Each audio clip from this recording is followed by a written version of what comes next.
Hi Gemini, but it's a timeless reading, excuse me, relevant for whenever you come across this if it resonates with you.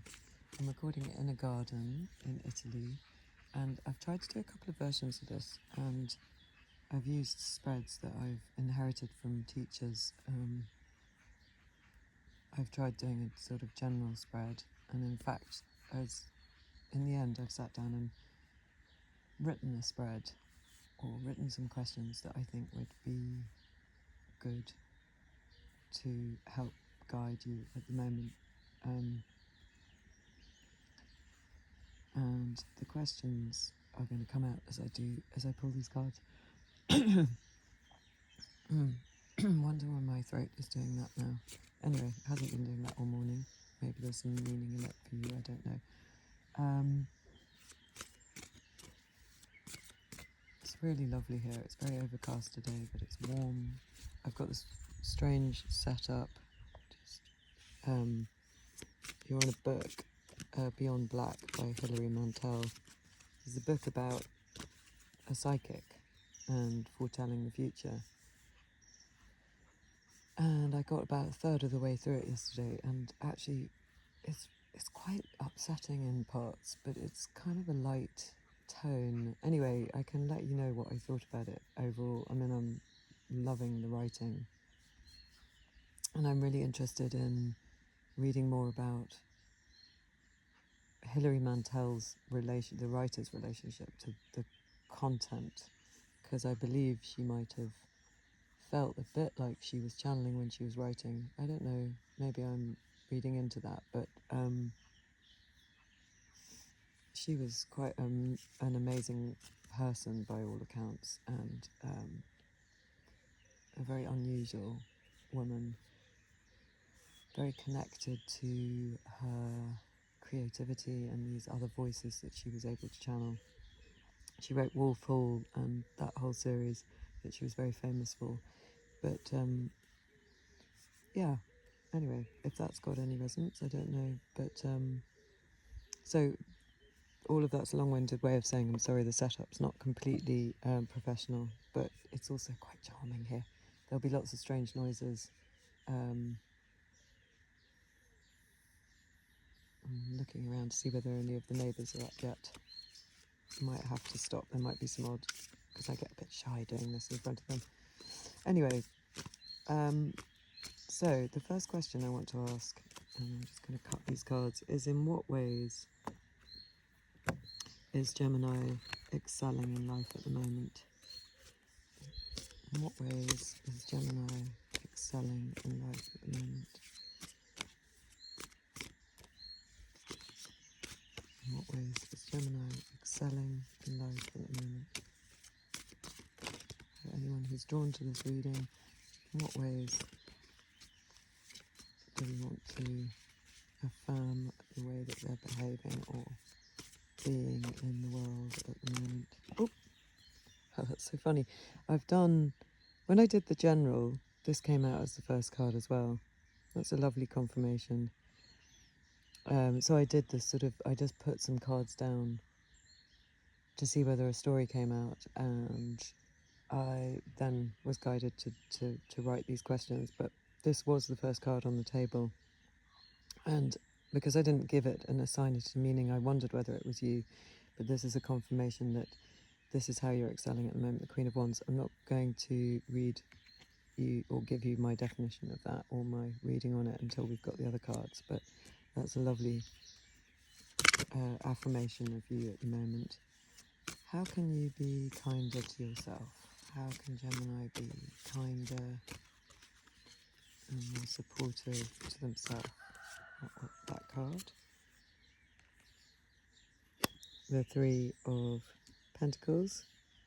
Again, that's come out. That's interesting. In what areas is there room for improvement for Gemini? At this moment, when they find this reading, when it resonates with them, in the short term. Oh, that went on the floor. Right, I've got to pick that up without knocking this book. So, one moment. Okay, that's a pretty good card. So this is the areas of improvement that you can have. So we've got the Seven of Wands, Seven of Pentacles, and how can I bypass or work with any resistance I have to improving my situation? How can I bypass or work with any resistance I have to improving my situation?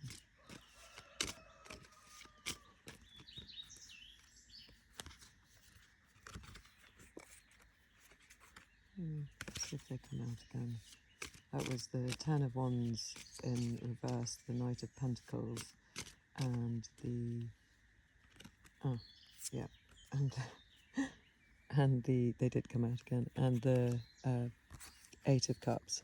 So the only one missing from the three that jumped into my hand before is the Knight of Pentacles. So this question was, how can I bypass or work with any resistance I have to improving my situation? Okay, so we've got those two cards. As I said, I've got it on the widest angle that I can, but I'll show you the cards when we go to read them. What message is there? What message can the cards give me to lessen my fear or anxiety around change? I mean, the reason I'm asking this is that change is the only inevitable we've got, and we all hate it. Well, we don't all hate it, but a lot of us are resistant because we want to set up systems that work for us and live in a nice, stable environment. But I remember hearing, so I'm going to take a pause, an old guy who was in his early hundreds, so 104 or something. He was asked, why do you think you've lived so long? And he said, never give up work, do things for other people, and embrace change. And the embrace change sort of rang in my ears because it's not always easy to do, quite frankly, but it feels like a good position to be in, and maybe quite good for a Gemini, I don't know. Depends on your overall chart. So to ask the question again, what message is there to lessen my fear or anxiety around change? Well, that's nice, because the Knight of Pentacles has come up again. So we've got the King of Cups and the Knight of Pentacles.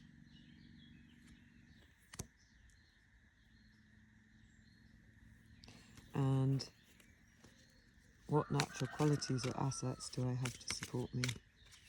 This is like your root characteristics or any assets that you have around you. What does Gemini have around them at the moment to support them in their innate being or in their immediate environment? What support, what root support does Gemini have around them at the moment? So a card to represent the root support around at the moment, please. Queen of Pentacles, that's lovely. And what a natural, what image can I work with to keep in mind, almost like a vision board I was thinking, to inspire me in the coming days? Whoa, that's lovely, that jumped out. Six of Cups. So this is the image that you can keep in mind to inspire you in the coming days. And what is the best version of myself that I'm here to embody, or what am I here to overcome at this time, right now? What is it that Gemini is here to embody, the best version of themselves, or something that they're here to overcome? Wow, the Wheel of Fortune. Okay, I mean, I'll probably end up pulling some more cards if we feel like we need to. Let's see, because I've never done this reading before, because I've just made it up. But, so I'm just going to have a quick look at the overall. So we've got one major court cards. We've got quite a lot of court cards. We've got 4 court cards on the table. Pentacles, 1, 2, 3, Wands, 2 Cups, no, 4 Pentacles, 3 Cups, and 2 Wands. So and 1 Major, so in terms of the kind of overall tone of the reading, it's a little bit skewed towards Pentacles and Cups, which would be kind of material wealth or what you're creating or your health or something really tangible and physical, and Cups, which is what you love. But we've asked some specific questions. So firstly we asked, in what ways am I excelling in life at the moment? And we got the Queen of Wands, which, as I said, came out before. I absolutely love the Queen of Wands. She is a symbol of intuition. Look at her little black cat. And she's the kind of sexy queen. She's sat there with her legs open and she's got her rod and she's looking straight at you. She's a queen full of intuition and independence and fire. So I would say that the way you're excelling at the moment is in those areas. Your intuition is bang on. You're feeling quite inspired, quite fiery and optimistic, I would say. But you're just seeing if anything's standing out to me in that. The black cat stood out. The lions on her throne are really standing out and above her head. You're kind of courageous and in a very independent and strong and intuitive and independent state of mind at the moment, so that's really wonderful. How can you be kinder to yourself? We've got the 3 of Pentacles, which is talking about cooperation. But if we're talking about how you can be kinder to yourself, the thing that comes to my mind is that you need to work within you with different parts of yourself, not annex any voices. I don't know whether this is, it's not talking about, there's no image of a child here, but parts of the thing that jumps into my mind is your inner child. The idea of your unconscious that you might have annexed, the inner child, your higher self. Although these are 3, if we look at what these 3 mean, we've got one figure representing a kind of the money, but also a kind of spiritual figure, the monk. We've got the architect, and we've got the artisan. So maybe we should just be more literal and talk about that the way you could be kinder to yourself is try and integrate those parts of yourself.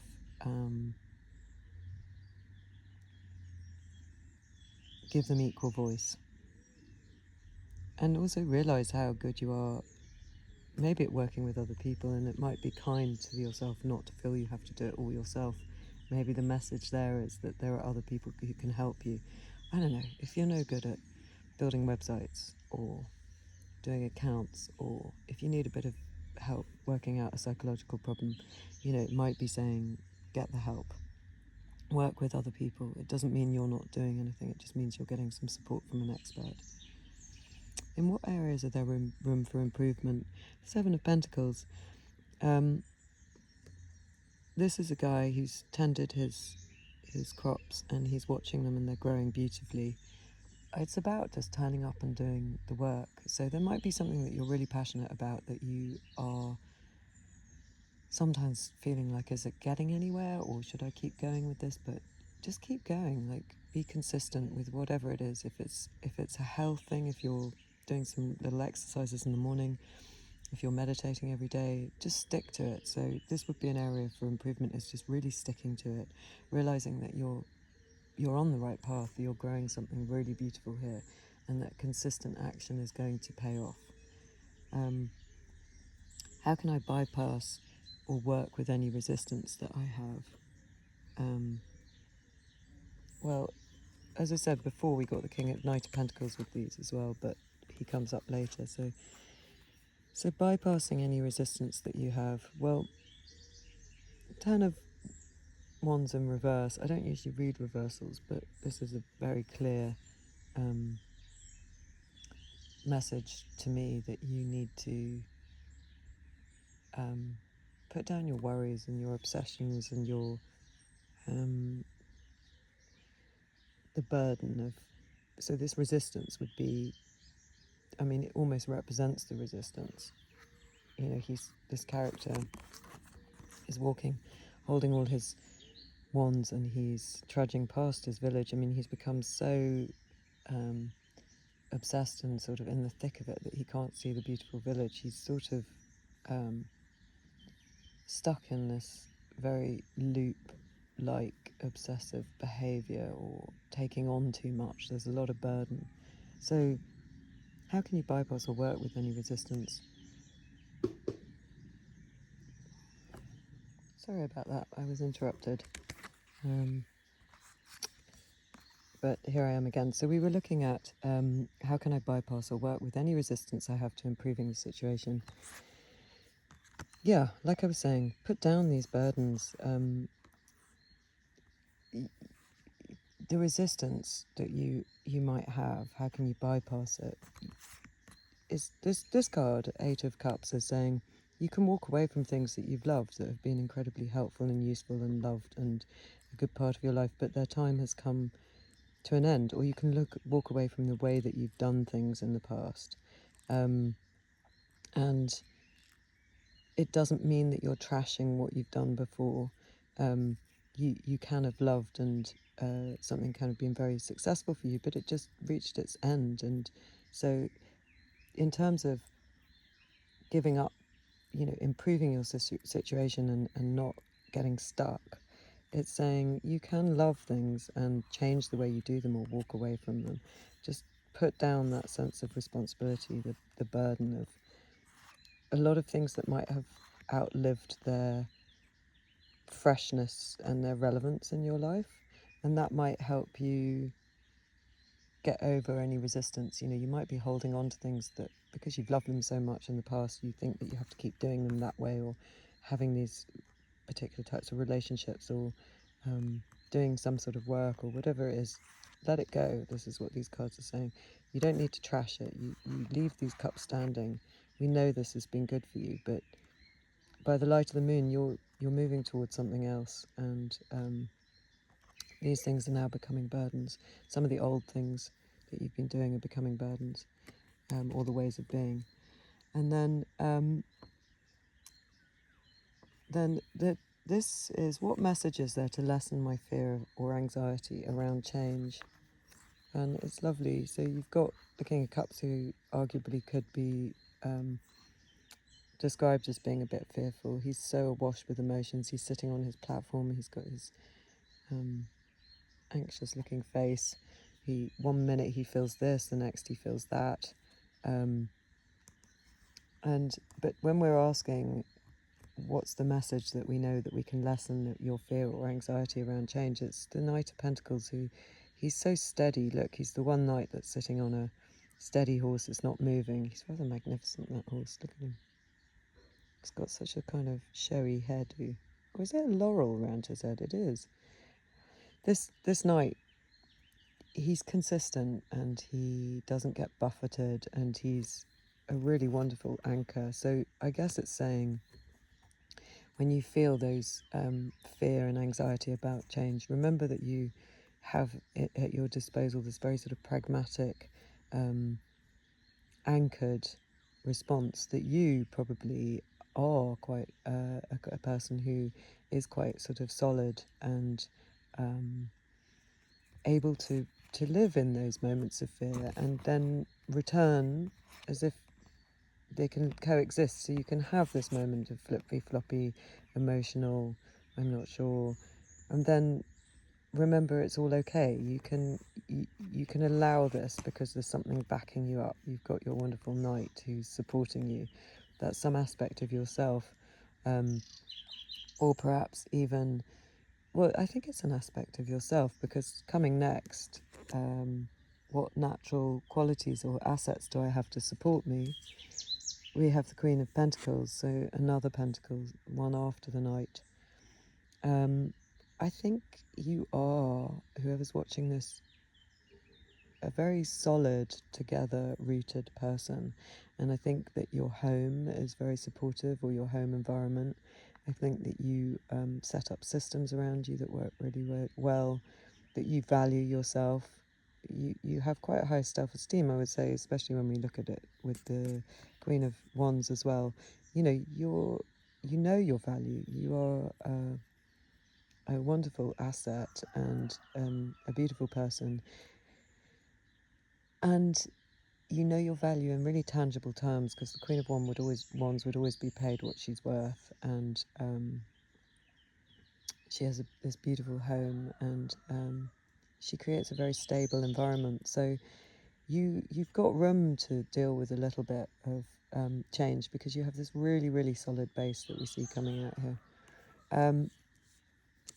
And then when we looked at the image that you could possibly keep in mind for however long it feels right for you, 1-2 weeks, or when you're dealing with this issue, we have the Six of Cups, which I love. It's a card about what we loved when we were children.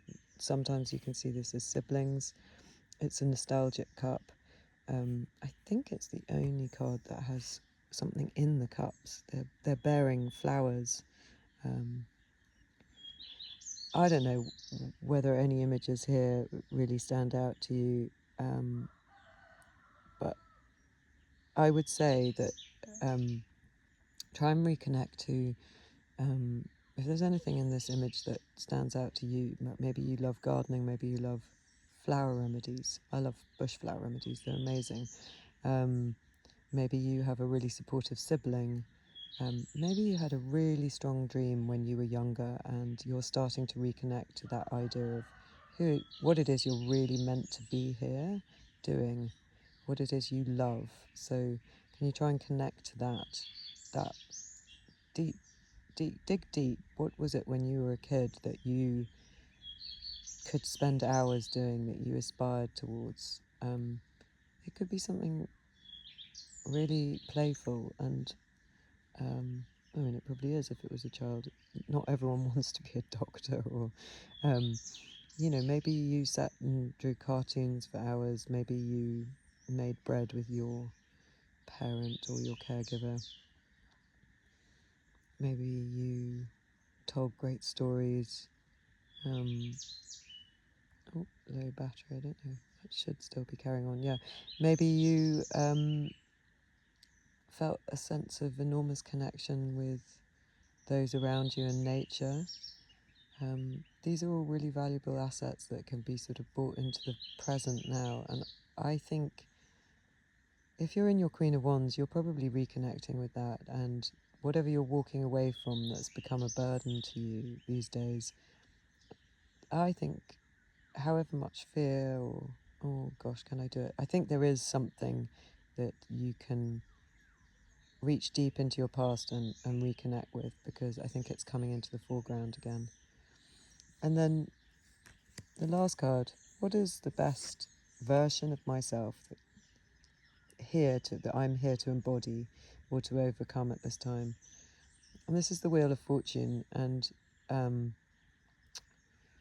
we usually say jump into this Wheel of Fortune to affect change. So on one level, this card is saying, come on, you can do this. Just the best version of yourself will think of this thing that you love from the past, connect to what you're needing to do next through your intuition, and jump in and make some changes.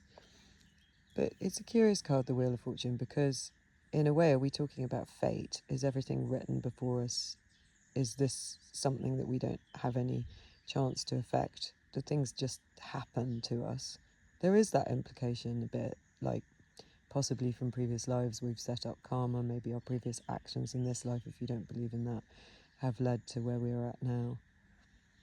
But it's a kind of dance between that idea that some things, just happen to us, and how do we deal with them when they just happen to us? How do we, a bit like if you're in the sea, I was in the sea the other day, and, being smashed around in the waves.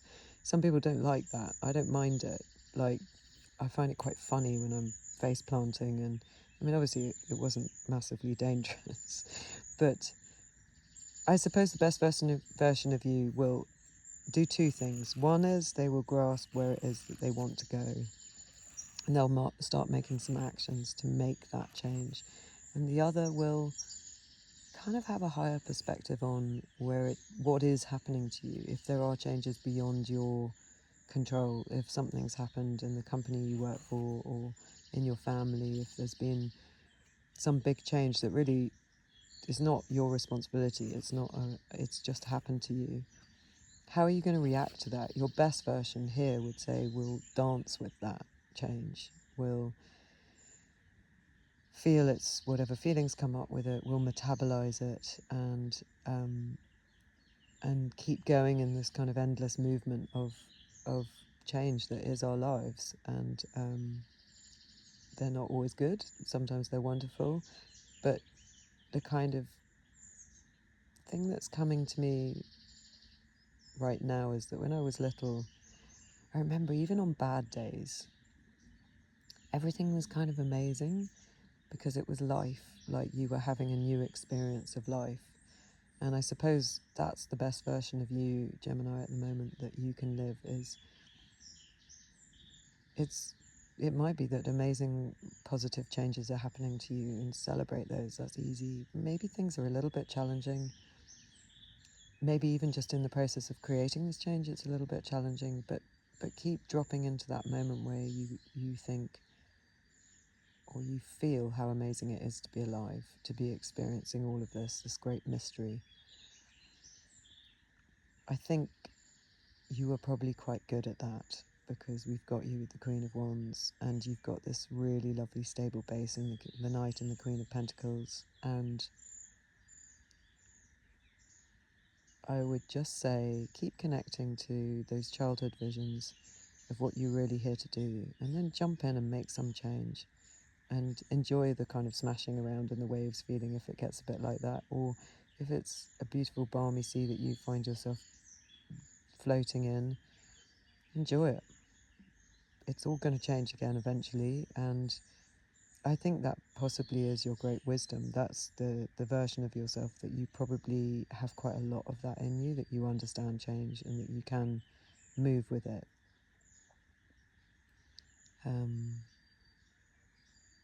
Yeah, I'm going to pull one more card before I stop this. My battery's low, but I think it's a lovely reading as it is. But let's just pull one more card of a general advice card. I think would work now.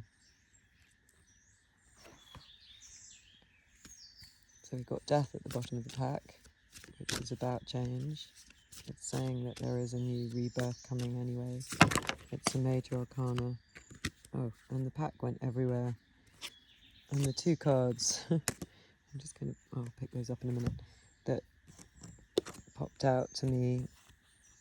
So his advice is this character here, he sat under his tree, he's got 3 cups in front of him, he's being offered something really wonderful by the hand of God, and he doesn't want to take it. He's looking really resistant, he's looking down, his arms are crossed. And usually the advice of this card is come on, take the change, take that opportunity. It could lead to somewhere else, and you can always change again if it's not completely right. And that's stressed by the Page of Wands turning up, you know, looking to the tip of his wand. He's a youthful energy. It is about new experiences and inspiration and excitement. And he's complete polar opposite of this guy, you know. So advice is you know, embrace this natural wandy quality that you're embodying at the moment. Your ability to understand the change that's around you, your ability to connect to ideas of what you really loved when you were young, and then remembering how rooted you are with a stable environment, with or stable qualities in yourself. If your environment's not stable, remember your amazing stability, your systems and home and sense of value, and go for it. I think that's lovely. Anyway, Gemini, I should have read this book if you come back next time, and I'll let you know what I think. Because it's curious to think about what it is to tell a fortune. We know that actually it's us, as the Wheel of Fortune would say, that actually make the difference. These readings, I hope, just give I hope I'm just checking in with people who are meant to hear this, and maybe some of the words will unlock something for you. But of course, it's you that creates the change, and nothing's written in stone. And the only thing we know is that change will happen. Have a wonderful week, and I'll see you soon.